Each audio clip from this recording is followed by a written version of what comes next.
Hello, అవునా? సరే. ఏంట్రా ఏమైంది?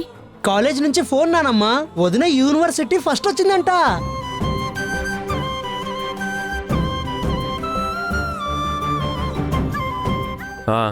యూనివర్సిటీ ఫస్ట్ వస్తే ఏంటంట? ఇప్పుడు దండేసి లోపలికి ఆహ్వానించాలా? దండ వేసి వాడే లోపలికి ఆహ్వానిస్తాడు. ఆహ్వానించేలా చేద్దాం. ఎలా పెద్దమ్మా? రేపిచ్చోడా, యూనివర్సిటీకి ఫస్ట్ వచ్చింది అంటే ఇప్పుడు అందరికీ తెలుస్తుంది కదరా. అందరూ దాని గురించే మాట్లాడతారు కదా.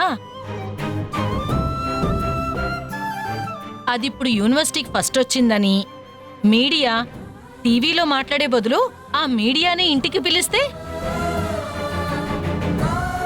అవును, మీడియా అంతా వచ్చి ఇక్కడ కవర్ చేసిందంటే, వదిన బయట ఉందంటే అది వీళ్ళు అవమానంగా ఫీల్ అవుతారు కదా.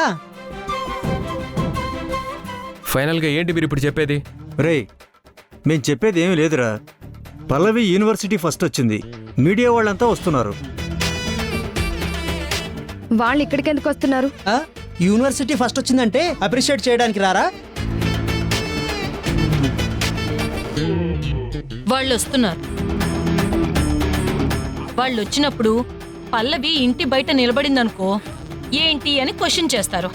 క్వశ్చన్ చేస్తే జరిగిన భాగోతం అంతా చెప్పాలి. చెప్పుకొని ఎవరికి నష్టం? నీకేమీ నష్టం ఉండదురా, కానీ నష్టం అంతా మీ అమ్మకే. ఏ అమ్మ పరువు పోయిందని చెప్పి కట్టుకున్న భార్యని వీధిలో నుంచోబెట్టావో, ఇప్పుడు మీడియా ముందు మీ అమ్మ పరువు నువ్వే తీసిన వాడవవుతావు.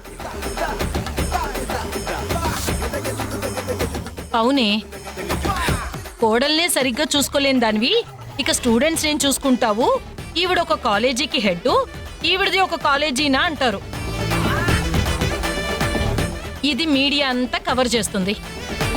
అప్పుడు నీ పరువు ఇంటి దగ్గర కాదే, స్టేట్ మొత్తం పోతుంది.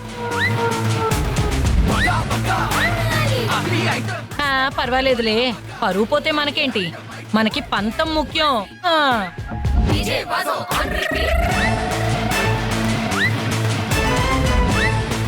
ఆంటీ ఇప్పుడు ఏం చేద్దాం ఆంటీ? ఏం చేయాలో నాకు అర్థం కావడం లేదే. రే చరణ్, మమ్మీ, ఎవరొచ్చినా సరే అది మాత్రం ఇంట్లోకి రావడానికి వీల్లేదు, అంతే.